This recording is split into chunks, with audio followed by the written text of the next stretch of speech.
Hey, I'd like to introduce someone whose voice you've heard on the show before, and that is Chad. And we have a fantastic little YouTube raffle for you. Chad, what's it all about? Yes, we have an exciting opportunity coming up for you to be able to win a free ticket to meet the Masters coming up in March, or a $500 travel allowance. Here's what you need to do to be able to win one of those things. We will be selecting a winner on March 4th when the contest ends. And all you have to do is go to the YouTube channel, which is youtube.com/Jason Hartman Real Estate. Subscribe if you haven't already.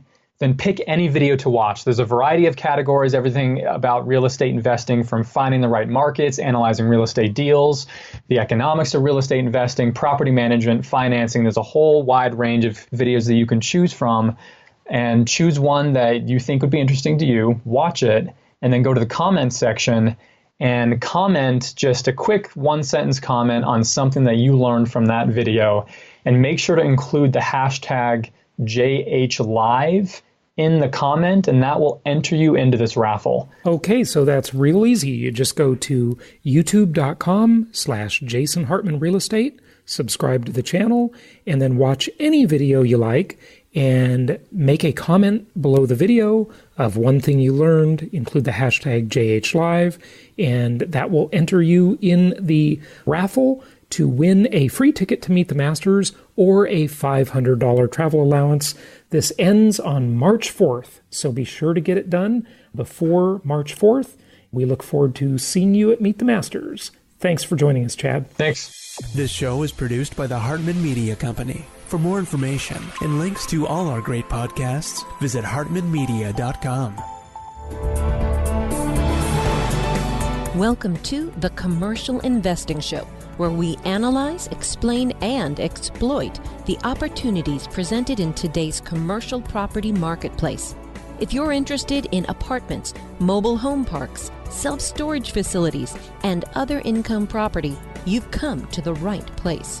We'll explore what's hot and what's not in markets nationwide in the relentless pursuit of return on investment. Here's your host, Jason Hartman.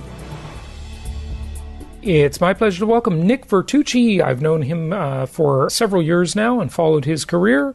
He is the founder of NV Real Estate Academy, best-selling author of Seven Figure Decisions. Nick, welcome. How are you? What's going on, Jason? How are you, buddy? Good, good. It's good to have you on the show, and you're coming to us from my old hometown, Orange County, California, so it's great to have you. Yep. You were in the business of selling investment properties and flipping properties for many years, and then you sort of changed your career path a little bit and went more into the education side of the business. Tell us about that.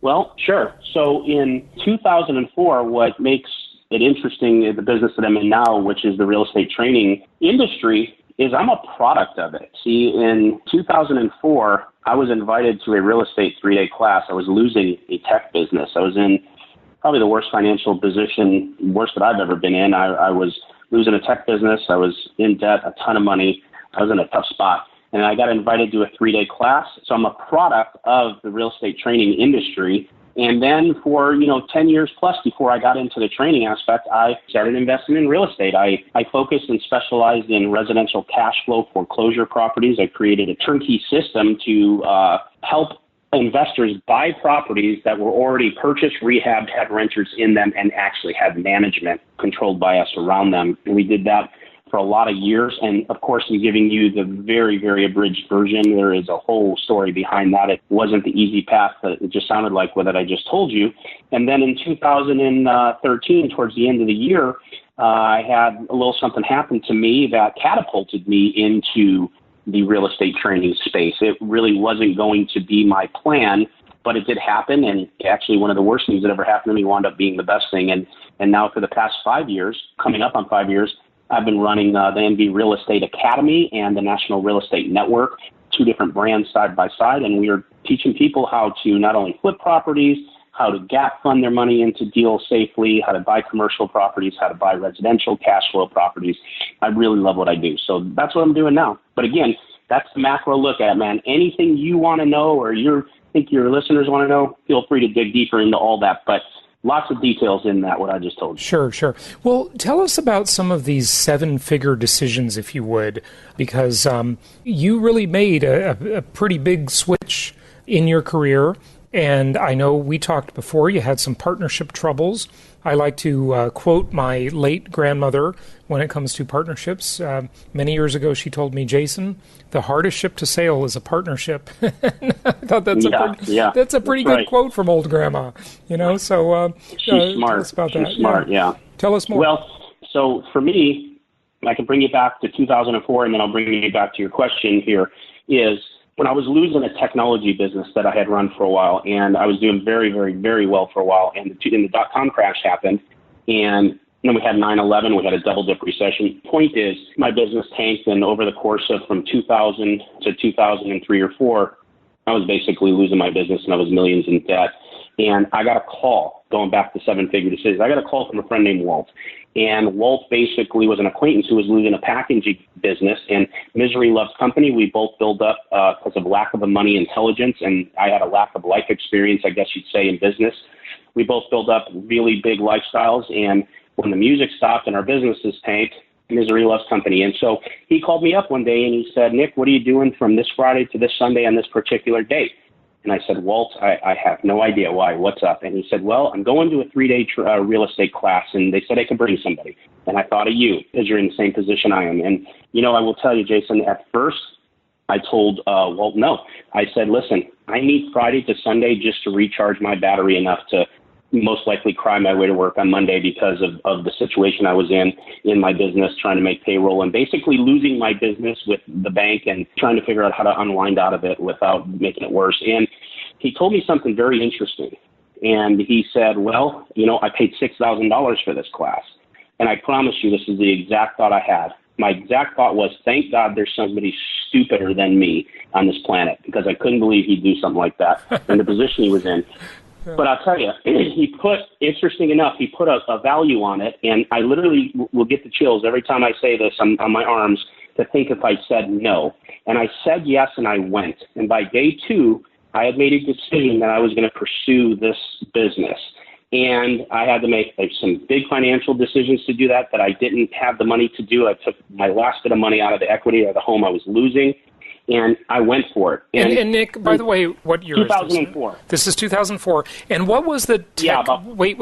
What was the tech business you were losing? You said you were losing a tech business. What do you mean by that? Sure. In 1989, at the age of 22 years old, I started a technology business by initially selling memory chips, brokering them. Okay. I realized that college wasn't going to be for me early on. I'm a K through 12 educated guy. I have nothing. I think education is great. I have nothing against it, but I also know that we all don't fit into that same box. And I think I just got lucky instinctually knowing that. And so when I started brokering chips, it evolved into parts. It evolved into putting together computers. And I was a full systems integrator, like a mini Dell. And because I was in the right place at the right time, high tides raise all boats, right? And so I did very well for a lot of years in the tech business, and we became a systems integrator doing full cabling. I really wasn't a tech guy, but I was in the right place, right time. Mm-hmm. In the year 2000, we had the dot-com crash, right? And that's what took me out. So, when I made that decision then in 2004 to pursue this, your initial question here is, tell me about 7-figure decisions. Well, here's what I could tell you, and I'm going to fast forward. I had created a cash flow system with a partnership, actually 2 partnerships, one with my actual partner and one with somebody who was already in the real estate training business. And my partner and I were providing properties for these students, basically turnkey cash flow properties. We did this for many years. We did hundreds of them.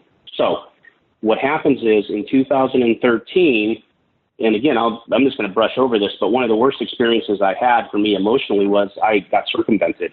My partner in the other partnership kind of went around me, and they started basically doing the business without me. And the reason for that is because that particular training company wasn't making it anymore. And that was a revenue source, and it was a real dirty deal. I don't really want to go into it more than that, other than to say I made a decision to go into the training business after that. And again, that's really fast forwarding this, but in 2014 in March, I had been in this industry now for about 3 months. January 2014, I launched. I was on the phone with the other, not my partner, but the other partnership, because he was coming after me legally, if you will, because he didn't want me in the same space as him. I say all that to tell you one thing. When I was on the phone that day, there was something said to me that day where if you want to stay in this business and you want to compete with me, I'm going to basically dismantle you financially. I say that to say this.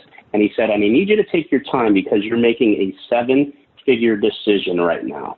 And you really need to think about it. But I'll tell you what, that moment was so surreal for me because it made me realize that my life really was based on all these decisions that were either 7-figure decisions, good or bad. Mm-hmm. And I had a defining moment where I had to decide, am I going to fight for what my actual destiny was, or was I going to cave?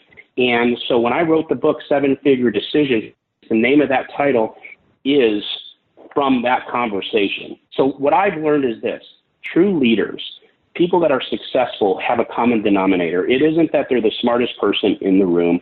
It isn't because they're the most highly educated. It is successful people have the ability to push through obstacles, to push through fear. And I had some mentorship for this, which again, I haven't discussed with you, but I learned how to do that. And so even with my students today, as I teach them real estate investing, one of the most important things I could teach my students is the successful students that are going to come out of my classes are the ones that are going to take what we teach them and to not give up. Because every single successful person, their pasts usually are littered with failures, but success speaks for itself. And you don't see the failures, you just see the success. So again, the long-winded answer is 7-figure decisions is something I realized that, making no decision is a decision. It's the worst decision you can make. And some people will not get outside of their box. They won't go try to be successful. They won't do the things that they're destined to do because they're too fearful, or they make excuses because of fear or obstacles or other people or society or whatever that may be. So for me, that's why I wrote the book. It's a memoir, but it's littered with success principles of how to win in business and in life. Mm-hmm. Okay, good stuff. Let's switch gears and talk about your thoughts on the real estate market and why you like real estate as an investment. There are, of course, many ways to do real estate, many product types. We could talk about that forever, but just kind of a macro view. I love income property. I think it's the most historically proven asset class in the entire world, and it's accessible to a lot of people. It's created lots of wealth for lots of people. It's not perfect. It's not easy, but it's worth it, if you ask me. What are your thoughts? Well, yeah, like you said, it isn't perfect and it isn't easy, but it could bless you very, very much and is lucrative if you do it right and you're in the right positions when you do it.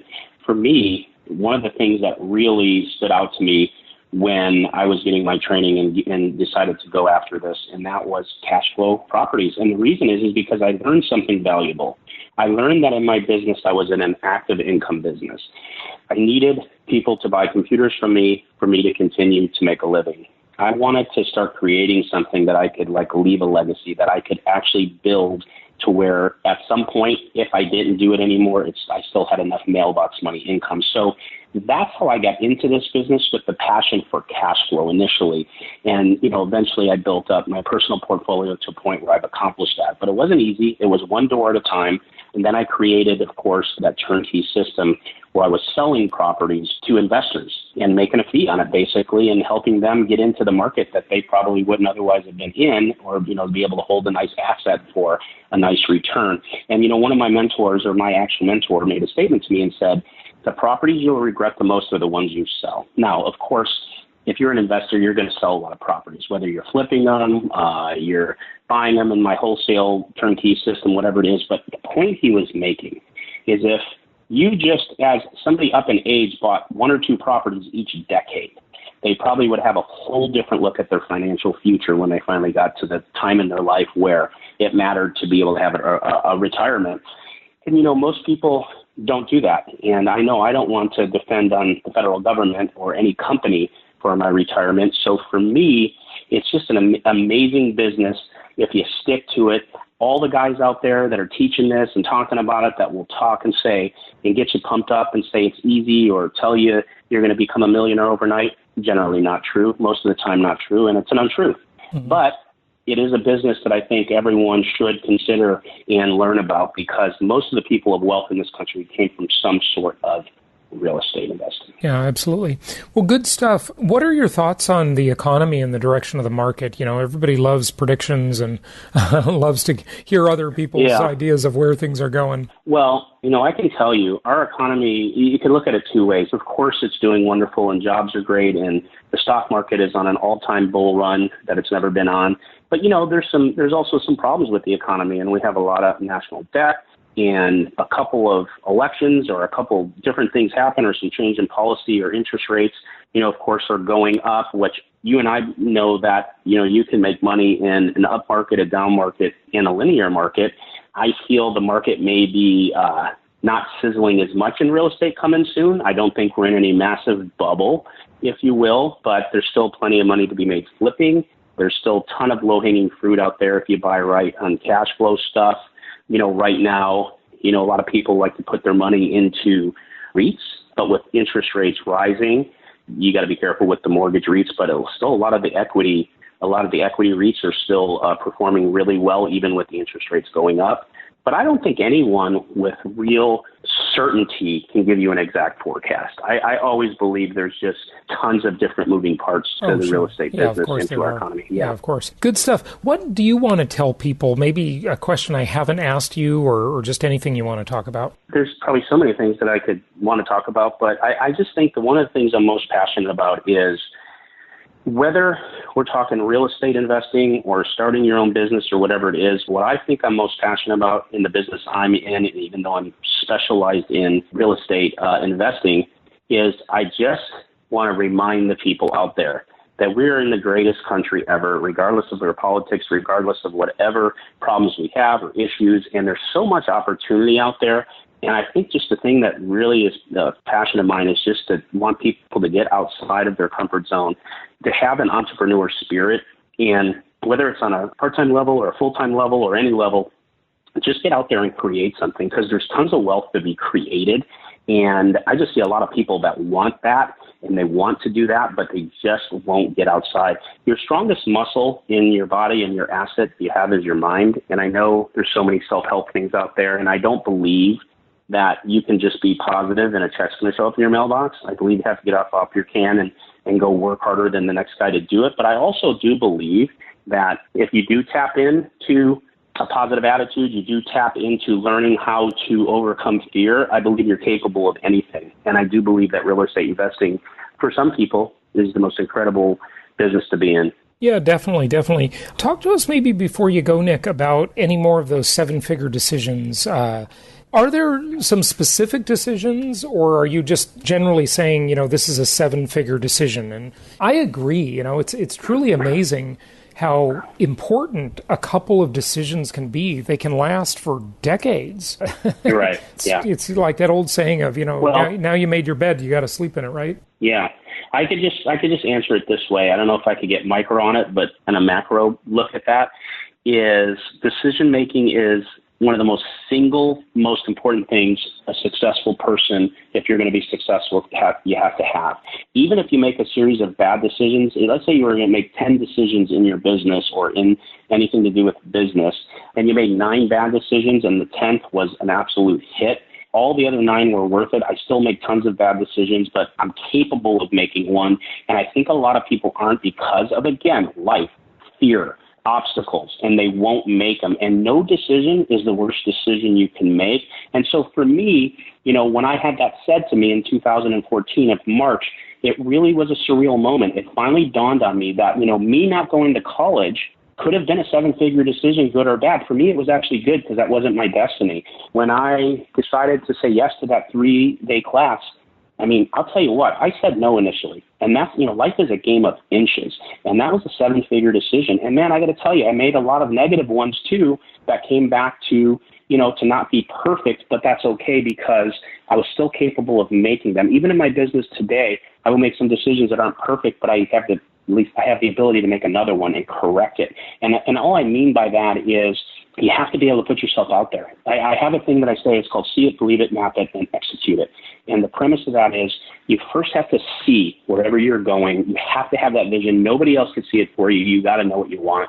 Number 2 is you have to figure out a way to really truly believe it before you can go after it. And there's a lot of ways to do that we'll probably not get into, but it's very key that you do, because if everyone else believes it and you don't, ain't happening. Map it, which means you have to have a plan, a viable plan, something that will actually work. And I use the example, if I wanted to be an NBA basketball player, not going to happen. I'm not going to dunk on anyone anytime soon, ever. So I have to have a plan that's actually going to work. And so you have to map it. And then last but not least, even though it's cliche, the whole take action thing, it's execute it. Without the last step of actually taking that execution and taking that action, all you have is a thought, a plan, a good dream, but something that's not real. So I believe in see it, believe it, map it, execute it, be able to make those decisions, and be able to get out there and just start grinding it out. Good stuff. Nick, give out your website and tell people where they can find out more. So nvrealestateacademy.com is the training portion of my life. And again, I'm not promoting the book. I'll tell you about it. And if someone wants it, they can order it. I didn't write this book to make money or to be, even though it's done very well. It's called 7-Figure Decisions. And it's the word 7 spelled out. You go to Amazon, you type that in, you can buy it on Kindle or the paperback. And it's my story, but littered with business principles, success principles, and what I believed was the reason for my success or any success, which is not the real estate investing. That was the vehicle. The real success was the stuff that I've kind of been bringing it back to the whole time, because I believe that's the difference of what makes people successful and not successful, and not just knowledge. So. Good stuff. Nick, thanks for joining us. Hey, man, I appreciate it, Jason. Thanks for having me. It's good to circle back. I like you said, you've probably seen my career for years. I've seen yours. I've seen you out there. We both were in the cash flow business for a while. I know who you are, and it's an honor to be on your show, and keep doing your thing, man. Well, thanks. It was good having you, and happy investing. All right, buddy. See ya. Thank you so much for listening. Please be sure to subscribe so that you don't miss any episodes. Be sure to check out the show's specific website and our general website, hartmanmedia.com, for appropriate disclaimers and terms of service. Remember that guest opinions are their own, and if you require specific legal or tax advice or advice in any other specialized area, please consult an appropriate professional. And we also very much appreciate you reviewing the show. Please go to iTunes or Stitcher Radio or whatever platform you're using and write a review for the show. We would very much appreciate that. And be sure to make it official and subscribe so you do not miss any episodes. We look forward to seeing you on the next episode.